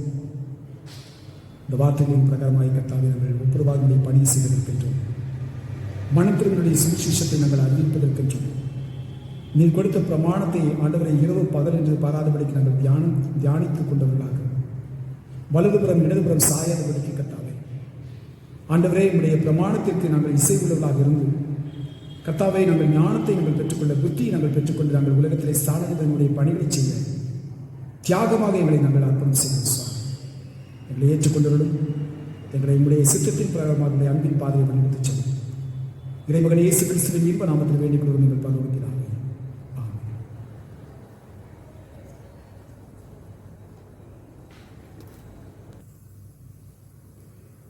நாம் அனைவரும் சேர்ந்து நம்முடைய விசுவாசத்தினை அப்போஸ்தலர் விசுவாச பிரமாணத்தின் மூலமாக நாம் அறிக்கை செய்வோம். வானத்தையும் பூமியையும் படைத்து சர்வவல்லமையுள்ள பிதாவாகிய தேவனை விசுவாசிக்கிறேன். அவருடைய ஒரே குமாரனாகிய நம்முடைய நாதர் இயேசு கிறிஸ்துவை விசுவாசிக்கிறேன். அவர் பரிசுத்த ஆவியினாலே கன்னிமரியாளுக்கு உற்பத்தி பிறந்தார். பொந்து பிலாத்துவின் காலத்தில் பாடுபட்டு சிலுவையில் அறைந்து மரித்து அடக்கம் பண்ணப்பட்டு பாதாளத்தில் இறங்கினார். 3ஆம் நாள் மரித்தோரிடத்திலிருந்து எழுந்தருளினார். பரமளத்துக்கு ஏறி சர்வவல்லமையுள்ள பிதாவாகிய தேவனுடைய வலது வாசலில் வீற்றிருக்கிறார். அவ்விடத்து உயிரில் ஒரு மருத்துவம் நியாயத்திற்கு வருவார். பரிசுத்தாய் விசுவாசிக்கிறேன். பொதுவாய்க்கு பரிசுத்த சபையும் பரிசுத்தவானுடைய ஐக்கியமும் பாவமன்னிப்பும் சரீரம் உயிர்த்தலும் நித்திய ஜீவனும் உண்டு என்று விசுவாசிக்கிறேன். ஆமென். கர்த்தர் உங்களோடு இருப்பதாக, அவர் உமது ஆவியோடும் இருப்பதாக. ஜெபம் செய்வோம். கர்த்தாவே எங்களுக்கு இறங்கும், கிறிஸ்துவே எங்களுக்கு இறங்கும், கர்த்தாவே எங்களுக்கு இறங்கும். பரமனில் இருக்கிற எங்கள் பிதாவே, உம்முடைய நாமம் பரிசுத்தப்படுவதாக, விராட்சியம் வருவதாக, இப்படி சித்தம் பரமத்திலே செய்யப்படுவது போல பூமியிலையும் செய்யப்படுவதாக. அன்றுள்ள அப்பத்தை எங்களுக்கு என்றார். எங்களுக்கு உதமாய் குற்றம் செய்வதற்கு நாங்கள் மன்னிக்கிறது போல எங்கள் குற்றங்களை எங்களுக்கு மன்னியும். எங்களை சோதனைகள் பிரவேசிக்கப்படாமல் தீமை என்று எங்களை ரட்சித்துக் கொள்ளும். ராஜ்யமும் வல்லமையும் மகிமையும் என்னிடைக்கும் உடையவர்களே. ஆமென். ஆண்டவரே, இறக்கத்தை எங்களுக்கு காண்பியும், ரட்சிப்பை எங்களுக்கு அருளை செய்யும். ஆண்டவரே, எங்களை ஆளுபவர்களை வழிநடத்தும். அவர்களுக்கு பரத்திலிருந்து வரும் ஞானத்தை கொடுக்கிறோம். உடைய பணியுடைய காருக்கு நீதியை தரிப்பியும். நீ தெரிந்து கொண்ட ஜனத்தை சந்தோஷப்படுத்தும். ஆண்டவரே, உடைய ஜனத்தை ரட்சியும், சுதந்திரத்தை ஆசீர்வதியும். ஆண்டவரே, எங்கள் காலத்தில் சமாதானத்தை தந்திருளும். தேவரே அல்லாமல் உலகத்தை ஆளுபவர் வேறு ஒருவரும் இல்லை. கடவுளே, எங்கள் இருதயங்களை சுத்திகரியோம். பரிசுத்தாவை எங்களிடத்திலிருந்து எடுத்துக்கொள்ளாமையும். தொடர்ந்து நாம் ஜெபம் செய்வோம்.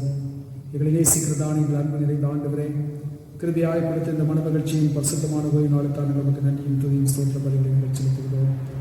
செல்லுமன வாரத்தின் நாட்கள் முழுதுமாக எங்களை கன்னிமணி போல பாதுகாத்து அற்புதமாக எங்களுடைய கரங்களை பிடித்து வழிநடத்தி வந்த தயவுக்காக நமக்கு நன்றி செலுத்துகின்றோம்.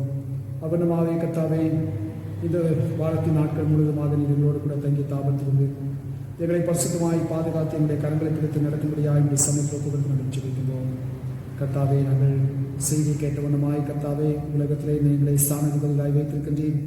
அந்த ஸ்தானத்தின் இந்த நிலையிலே கர்த்தாவே எங்களுக்கென்று கொடுக்கப்பட்டதான கடமைகள் பொறுப்புகளை நாங்கள் உங்களுக்காக நிறைவேற்றத்தக்கதாக தியாக மனப்பான்மையோடு கூட ஆண்டவரை அர்ப்பணிப்போடு கூட நாங்கள் ஆண்டவரை செயல்படத்தக்கதாக எங்கள் ஒவ்வொருவருக்கும் கிருபை பாராட்டும்படிக்கும் இது சமத்தில் ஒப்புக்கொண்டு வச்சிருக்கிறோம்.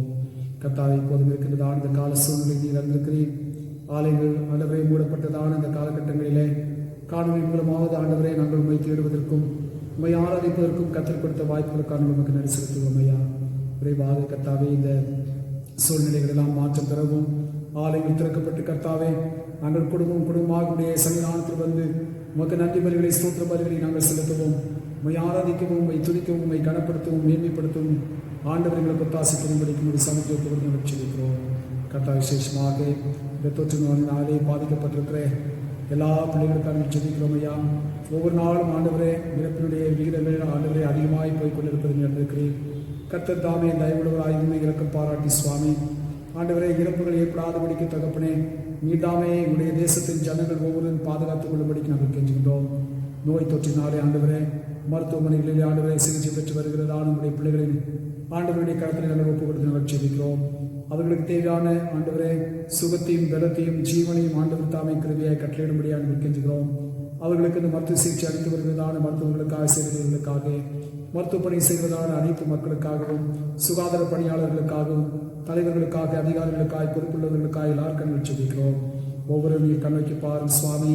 அவர்களுக்கும் எந்த விதமான தொற்றுகள் ஏற்படாதபடிக்கு பலவீனங்கள் வந்து விடாதபடிக்கு முடிமுறை ரத்த கோட்டைக்குள்ளாய் மூடி மறைத்தவர்களை பாதுகாத்து நடத்தும்படிக்கு நாங்கள் கேட்கின்றோம். எங்கள் தேசத்தினுடைய பொருளாதார சூழ்நிலைகளுக்காக ஜெபிக்கின்றோம். இந்த தொற்றினாலே ஆண்டவரே பொருளாதாரங்கள் எல்லாம் ஆண்டவரே தகப்பனே மிகவும் குறைப்பட்டிருப்பது நீர் அறிந்திருக்கிறீர் சுவாமி. கர்த்தர் தாமே என்னுடைய பிள்ளைகள் மீண்டும் பொருளாதாரத்திலே வளர்ச்சியை பெற்றுக் கொள்ளத்தக்கதாக கர்த்தர் உதவி செய்யும்படிக்கு இந்த சமத்தில் ஒப்புக் கொடுத்து நாங்கள் ஜெபிக்கிறோம். எல்லாற்றுக்கும் மேலாக கர்த்தாவின் நாமும் தரிக்கப்பட்ட ஜனங்கள் ஆண்டவரே கருத்தோடு கூட இந்த நாட்களை பயன்படுத்தி கொண்ட சுவாமி உடைய பாதத்திலே ஆண்டவரே தேசத்திற்காகவும் தேசத்தின் தலைவர்களுக்காகவும் ஆண்டவரே அதிகாரிகளுக்காக பொறுப்புள்ள மக்களுக்காக எல்லா குடும்பத்தின் ஜனங்களுக்காக சுவாமி ரட்சிப்பிற்காகவும் ஆண்டவரே தேவனே உங்களுடைய சமூகத்திலே விழிப்போடு கூட காத்திருக்கிறதுக்காக ஜெபிக்கக்கூடிய வாட்சியை எங்களுக்கு தாரும் சுவாமி. கர்த்தாவை உடைய வேத வசங்களை அதிகமாய் தியானிக்கவும் உடைய ஆண்டவரை வெளிப்படுத்துகின்ற வெளிப்பாடுகளை பெற்றவர்களாய் உலகத்திலே நாங்கள் சாட்சிகளாய் ஜீவிக்கவும் எங்களுக்காக பாராட்டு சுவாமி. கர்த்தாவை திருச்சிகளுடைய ஒவ்வொரு குடும்பத்தின் பிள்ளைகளை நீ பேர்க்கிறார்கள் ஆசீர்வதித்து வழிநடத்துகிறாக ஆண்டவரை பற்பல தேவையோடு கூட இருக்கிற பிள்ளைகளுக்கு கர்த்தாவே அவருடைய தேவைகளை அறிந்திருக்கிற தேவனாய் விதாமை தேவைகளை பரிபூர்ணமாய் சந்தித்து ஆசீர்வதித்து வழிநடத்தும்படிக்கு நாங்கள் கெஞ்சுகிறோம். வேலை இடந்திருக்கிற பிள்ளைகளுக்கு ஆண்டவரை வேலை வாய்ப்புகளை இருக்கிறதையை தாரும் சுவாமி. அவர்களுடைய குடும்பத்தினுடைய பொருளாதாரங்கள் பாதிப்பு அடைந்துவிடாதபடிக்கு சீர்பட கர்த்தர் உதவி செய்யும்படிக்கு நாங்கள் கெஞ்சுகிறோம். திருமண காரியங்களுக்கு ஆயத்தப்பட்டுக் கொண்டிருக்கிற பிள்ளைகள் உண்டு. ஆண்டவரை படிப்பின் காரியங்களுக்கு ஆயத்தப்பட்டுக் கொண்டிருக்கிற பிள்ளைகள் உண்டு. வேலைக்காக பிரயாசப்பட்டுக் கொண்டிருக்கிற பிள்ளைகள் உண்டு. பிரசவத்திற்காக நோக்கி இருக்கிற பிள்ளைகள் உண்டு. இப்படியாய் பல்வேறு நிலைகளிலே இருக்கிறதான ஒவ்வொரு பிள்ளைகளையும் நாங்கள் நினைவு கொண்டு நாங்கள் சொல்லிக்கிறோம். ஒவ்வொரு பிள்ளைகளுக்கும் தேவையான கிருபைகளை ஒரு சிற்றத்தின் பிரகாரமாக செய்து வழிநடத்தும்படிக்கு நாங்கள் கெஞ்சுகிறோம். கர்த்தாவே இந்த வாரத்தின் நாட்களிலே தம்முடைய பிறந்தநாள் மற்றும் திருநாளை காண்கின்ற பிள்ளைகளுக்காக நன்றி சொல்லி ஜெபிக்கிறோம். புதிய வருடத்தின் காலங்கள் முதல் பிள்ளைகளுக்கு ஆசமான காலங்களாக இருக்க தேவனுடைய சித்தத்தை செய்துள்ள நாட்களாக இருக்க தேவன் கிருபை பாராட்டும்படிக்கு நாங்கள் கெஞ்சுகிறோம். எல்லா நன்மைகளையும் நிரப்பும் சுவாமி. புதிய கடமை மேலாம் நாங்கள் செலுத்துகிறோம். இப்போ இயேசு கிறிஸ்துவின் வழியாக வேண்டிக் கொள்கின்றோம் எங்கள் பரலோக பிதாவே. ஆமென்.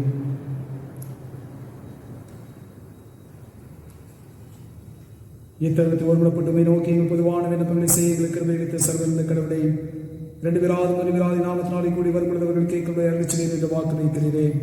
கர்த்தாவே அடியாய் எங்களுக்கு வேண்டிய நன்மைகள் உண்டாது. எங்கள் விருப்பங்களை வேண்டும் இப்பொழுது நிறைவேற்றி இமேல் எப்படி சத்தியத்தை அறிகிற அறிவை மறுபடியும் நித்திய ஜீவனை எங்களுக்கு கட்டளையிட்டுள்ளோம்.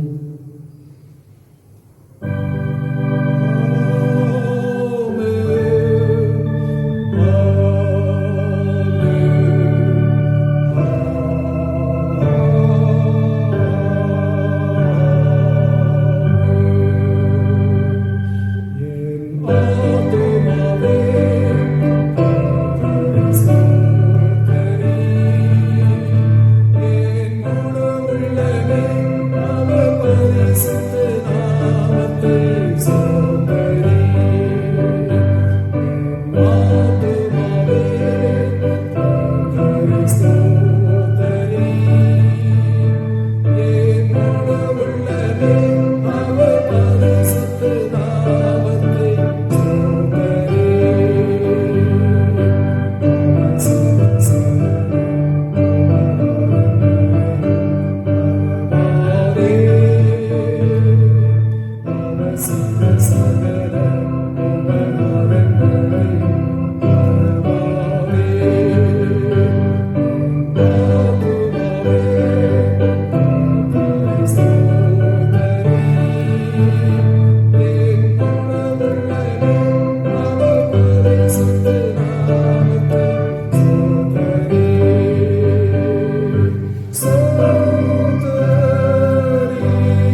ஆண்டவர் உங்களை ஆசீர்வதித்து உங்களை காக்க கடவர்.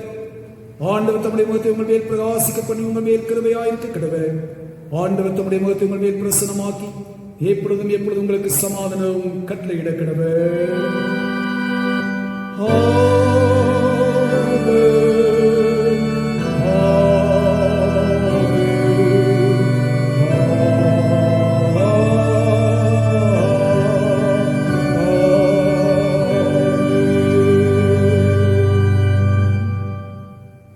ஒரு அறிவிப்பு, யாருக்காயிலும் ஜெப தேவைகள் இருக்கும் என்று சொன்னால் நீங்கள் கேட்கின்றதான தொலைபேசி எண்ணில் நீங்கள் தொடர்பு கொள்ளலாம் அல்லது குறு செய்தி கூட நீங்கள் அனுப்பலாம்.